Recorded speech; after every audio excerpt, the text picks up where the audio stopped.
Hello ladies and gentlemen, it is me back again with Critical Failure, and this might be the last video I do in my father's house. Today is moving day, so I'm going to try and get a video out. Might be only one video done today just for the sheer fact that we're moving and I got to get a lot of stuff done. So this video, to be honest, it's going to be impromptu. It's going to be more off the cuff than normal. It's going to be starting of a series. This one's going to be the kind of a feeler. It's going to be reasons why you should play a class, and it's going to be a specific class, my favorite, the Bloodhunter. I'm going to do specifically the Bloodhunter for today, referencing other abilities and other classes within it, showing the pros and cons compared to the other classes, but I think it would be a really nice concept to do so. The next few videos in this series will depict if I continue it or if I don't. So let's just get into it. The Bloodhunter is made by Matt Mercer a good bit ago, a couple years ago.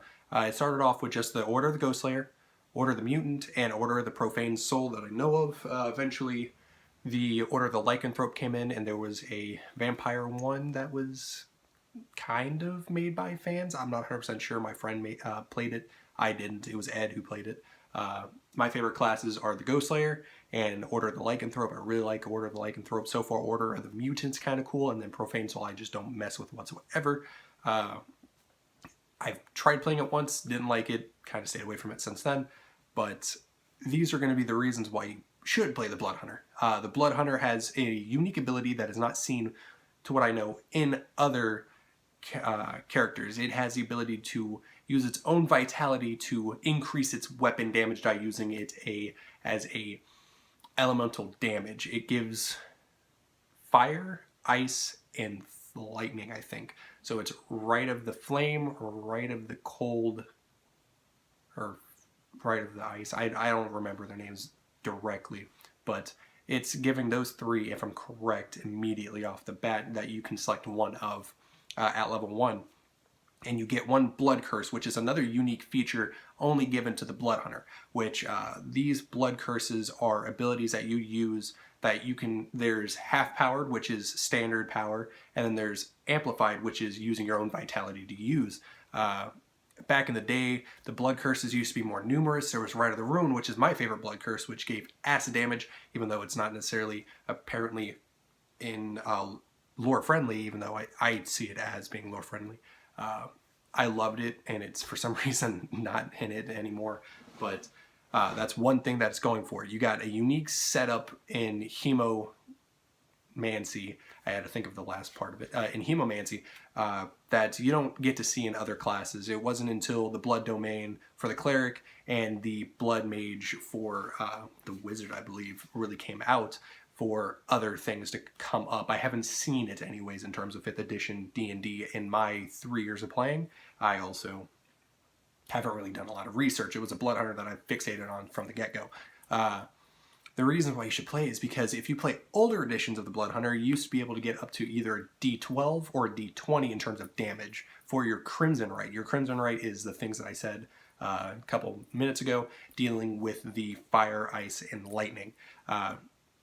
Given off the bat, I would say take lightning. Lightning is less resisted than fire and cold.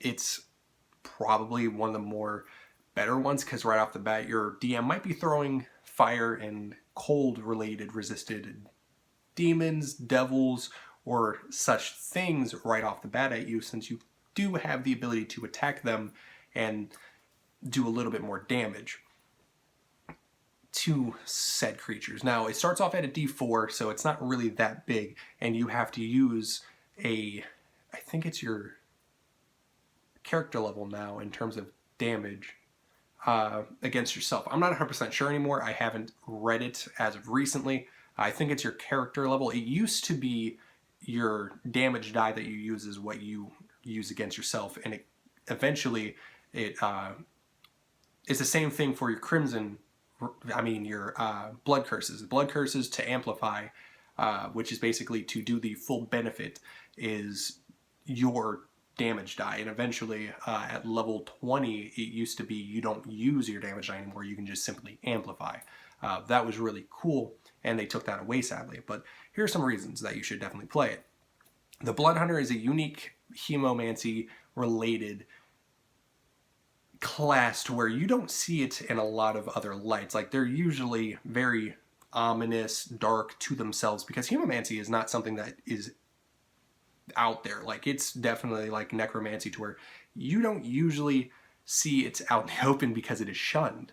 Not everyone will like seeing it, and it has a lot of roleplay elements. We've all seen what's his name, Mollymock from Critical Role, how he was a more cheerful, upbeat character. But I've also seen a lot of other people playing the more ominous, like basically Orin from fucking Final Fantasy X, which I styled Lucarius after a lot, actually.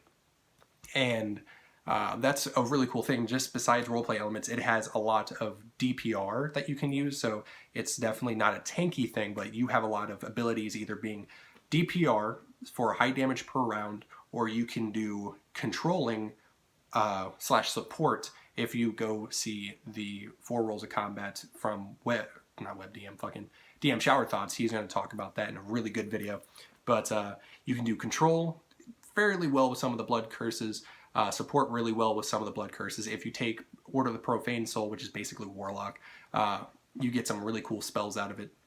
And then you got DPR from the standard class.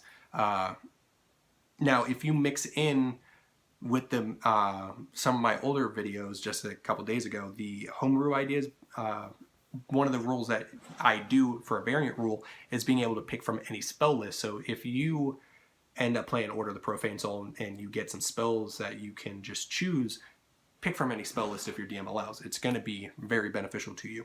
Now, say you're a Bloodhunter, you're rolling low on health, and this is a homebrew thing that I talked to Ed about. Excuse me. We talked about basically using the alchemical supplies that you get proficiency with. If you use it and you concoct blood and you roll concoct blood, if you use blood from enemies that you have slain, you can concoct a potion out of it, basically only your character can use, and you are able to drink that blood to benefit yourself, basically like a healing potion. We did it as a 1d4 for the sizes on up, and depending on how much blood I use in these basic potions, to really amplify it to help yourself. So the small amounts would be 1d4, and it gradually gets up from 2d4 to higher and such. I think it's a good idea. I like the idea as a homebrew element to be able to do it. And of course, if you want to just homebrew in some of the older stuff, because I don't like the fact that you lost the ability to stop amplifying your blood curses without taking the damage, because you're just able to do that. I feel like you should be able to, at level 20, use your blood curses without hurting yourself, or Crimson Writing at least without hurting yourself. It's just within the essence of your being at this point. It starts off with the D10 for health. So I know a lot of classes start off with the D10, but that being one of the higher die sets, just under the Barbarian with the D12, you can start off with a pretty good Constitution modifier, saying you start off with a 20. If you roll the 2d20s like we do, you can have upwards to a +5, saying you start off with 15 health. And if you Jazult with Monk, you could make the Constitution modifier and evolved, I believe, and then the Wisdom modifier. And I like putting my Constitution as one of the higher things, and Strength. So it just kind of depends on how you roll up your character, how you want to play your character. Now, the Ghost Slayer is heavily Dexterity, Strength, and Wisdom based. Or it should be Intelligence now, because there's not much, so it's Intelligence based now, because it used to be Wisdom. So those 3 are the things that you should worry about first. The Dexterity, because you're going to be involved in a lot of fighting. You're probably going to want to focus on taking some feats that are going to be able to dodge certain attacks a lot better than others, or make a feat that will do that. Strength, because you're probably going to be using a strength-based weapon, and the same kind of goes with Dexterity. Like, just depending on the weapon that you're prominently going to be using, focus on that first. So Strength and Dex kind of go in between each other. Like, you take one or the other. I usually go for high Dex because my characters like to sneak around. But you should definitely have a high Intelligence score. The high Intelligence score depends on how much blood curses you get, and it depends on your character class, because it is a intelligence-based character class now. I guess since I want to say that strength and dex kind of go interchangeably, constitution should be your third most important thing, because the sheer fact that you need vitality to use your blood curses. You don't want to be attacking your enemy and it's resistant to like bludgeoning, piercing, and slashing. Your friends are using firebolt, fireball, all these things, and they're doing damage, and you're sitting there like poking with a stick, basically, just not doing much damage. You're hitting it with a longsword. You can crit with a longsword all day long, but you're still doing half damage. But if you Crimson Right, you're doing half damage plus the damage on your Crimson Right. So I think at level 5 it goes up to a D6. Level 10 or I forgot the ranks because it goes up to a D10. It used to go up to a D12 and D20, like I said. But the blood curses, the older blood curses were really powerful. Blood Curse of Eyeless was really good. You can impose disadvantage on a creature that's attacking you. Blood Curse of Mutual Suffering, which kind of got taken away if I'm correct and got changed with something else. Basically, Blood Curse of Mutual Suffering was if you got hit, unamplified, the target took half damage from what they did to you. And if you amplified it, they took the full damage. So say you got hit for 40 points of necrotic damage and you're resistant, they take the full damage while you take the resistant damage. And it's like stuff like that. At least that's how we understood it as Ed and I. It's really useful that way. So whatever the enemy hits you for, they're getting back done to themselves. That's how I ended up taking half of a Tarask's health away in a nightmare sequence in one of the campaigns that Ed was running, that Prescott and I were playing in. Blood Curse and Mutual Suffering at the time, they basically were able to deal high amounts of damage because I just got ingested by the Tarask, so I had Blood Curse and Mutual Suffering, and it took a good 100 so points off of the Tarask, which it might not work that way, but Blood Curse and Mutual Suffering in older editions used to work like that. Now, it's kind of still there. I forgot the actual ability called, what the ability is called, but its semblance is still there to where it's a mark, and they will take some damage after hitting you, if I'm correct. I took that one a lot. My favorite is probably Blood Curse of the Fallen Puppet. Blood Curse of the Fallen Puppet has stayed the same, and to which it has basically unamplified. You can use your bonus action to, or reaction, I forgot which, but basically you use Blood Curse and Mutual Suffering, I think it's a reaction, for whenever a creature is killed in your vicinity, they can use a last melee weapon attack as they're dying to attack any creature within reach of them, and then amplified, they get to use 30 feet of their movement to go up to them and attack, if I'm correct. And they get proficiency bonus to that attack, if I'm correct. Like I said, it's been a while since I read it. I should have probably read it before I did this video, but that's how I remember it. It's a very fun class. You're going to want to sit there and study up on it, get your own lore from it, because how I play it is going to be different from how you play it. I really enjoyed the class for its dark, mysterious, Orin-like standpoints, but you can play a very upbeat character with it. Like, it's not saying that you can't. It's just vibed that way. A very intriguing thing is Mollymauk, because if you've watched Critical Role, he was such a unique character, and the way that he did his swords getting taken out and cutting himself in the shoulders to Crimson Right was a very neat thing, because my character, I've always had him slash his arm and the blood spraying off coated the weapon that he had, and then it would seal up immediately, and that's how he did his stuff. The glaive that I have for my current weapon, he basically cuts into his thumb or cuts his palm and he smears it across his weapon as a bonus action and then attacks. You can easily roleplay stuff like that. Now, it doesn't necessarily say you have to do that. It just uses your vitality. So it doesn't necessarily say you have to purposely self-harm yourself to do it. It's just, that's how a lot of players ended up taking it. That's how Mollymauk ended up doing it. That's how my characters ended up doing. Kyla and Va did that. Lucarius ends up doing that. So there's a lot of roleplay that you can do involved. Like I said, I'm going to involve other characters. Like, it's not going to be, classes. It's not going to be like the fighter where it has a lot of stuff. It does get multi-attack, and it has a lot of neat abilities, but it's not going to have Axe and Surge to where you're constantly doing stuff. You're going to basically be like a paladin in terms of you get 2 attacks, and you have the ability to do really good damage in that if you really stat your character up the correct way and stack them up with the right abilities. That's like every character class. Now, what makes you want to play the Bloodhunter besides role-playing aspect it's going to be one of those things where not a lot of players probably will know about it right off the bat. So if you're playing with a new group and you're sitting there and you're being all ominous and creepy because they're like, what is this character? Why is he acting like this? And some guys can be like, oh, he's the edgelord, and like how a lot of players will think about me, like Wesley or Prescott or even Ed, because I like playing the Bloodhunter.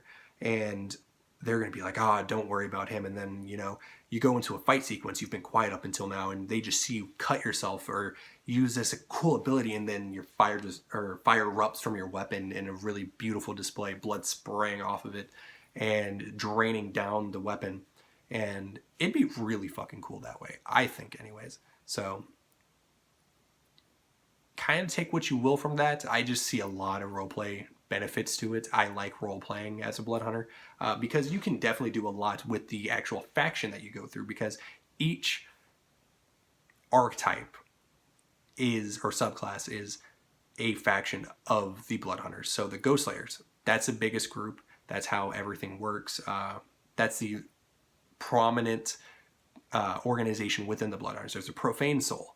They have a little bit less. I think they're the third less in terms of third least members in the entire thing. There's the Order of the Mutant, which they ingest all these poisons to make sure that they're basically Geralt from Riverwood, from the Witcher series. And then there's the Lycanthrope. That's my second favorite class. They turn themselves into any Lycanthrope that they basically want. And it's really fucking badass. I'm not even gonna lie. And like, you can do so much. Like, I've made the Order of Leviticus with Ed, and it's like, it's a faction of this group of Bloodhunters, and it's just really fucking cool. We'll go into it in a different video, but there's so much role-playing elements that you can do with every class, but the Bloodhunter is heavily oriented around it because there's a lot of abilities that you can use for roleplay, like not Supernal Surge. There's an ability where you can see, I forgot what it's fucking called, it's on the tip of my tongue. Basically, you get to sit down and meditate on an object, and you get to see its history, basically. And I use that, and I'm going to give a real-world example. I use that to chase down Colt, which was, he was a child from the same campaign that I was referencing earlier. And he was very important because he ended up being like a main character to our thing. I made him Bloodhunter. Excuse me. But at first, he was just like some random NPC that was just going to get murdered by accident through lack of giving a fuck. But I ended up sitting down, focusing on this object. I think it was like a pot or like a footprint or something. And I got to see Oni. And these Oni had attacked the family, slaughtered everyone, including his little sister, or older sister, just the sister in general. And we ended up sitting there, saved him, brought him back to his house because he wanted to be back to get his things. And just how Ed described what I saw, the Oni coming in, killing his parents in the middle of the night, stealing his sister away, which we weren't able to save, and all this shit. It was like, I wish that you guys could be there, because I can't stress enough how awesome the class really is if you just look at it and really want to roleplay and get into it. Because I know that new players probably are afraid to roleplay, but as a more seasoned player, don't be afraid to show that to them. Like, get into character. I'm not saying cut yourself in front of them. Don't do that. But like, show that D&D is a lot more fun to be expected. And that's what I would like. So I'm going to do a more in-depth video on the Bloodhunter yet again, because it's been so long. It's been like a year and a half since we did our original Bloodhunter video, so we got to do an up-to-date video on that. But oh my god, I just love the class so fucking much. I'm just going to end the video here because I've been talking for 19 minutes, basically talking about roleplay the entire time for the entire thing. But definitely consider looking at the class yourself. Mainly the most up-to-date variant of it, because the older variants I can tell you more about, but I'm trying to remember the most up-to-date one. So please leave a like and subscribe as I bring you more D&D content in the future. Hit the bell notification button so you guys can be alerted whenever we make a new video. Comment down below, message us at YouTube, or hit me up at my Gmail account. Description, that's where it's all going to be. Also, possibly the end of the video, depending on how long I can get this to work. And that's for the giveaway. So thank you guys for watching. I really do appreciate it. Please subscribe. Every subscription matters. 50 subscriber, we're going to do that giveaway. Sorry. And yeah, thank you guys. Really, really thank you. We appreciate it. We've got 36 subscribers. We've got 4 back-to-back in like 2 weeks. So that really fucking makes me excited. It makes Ed excited. So let's keep getting those numbers up, gentlemen. That would be absolutely cool. See ya.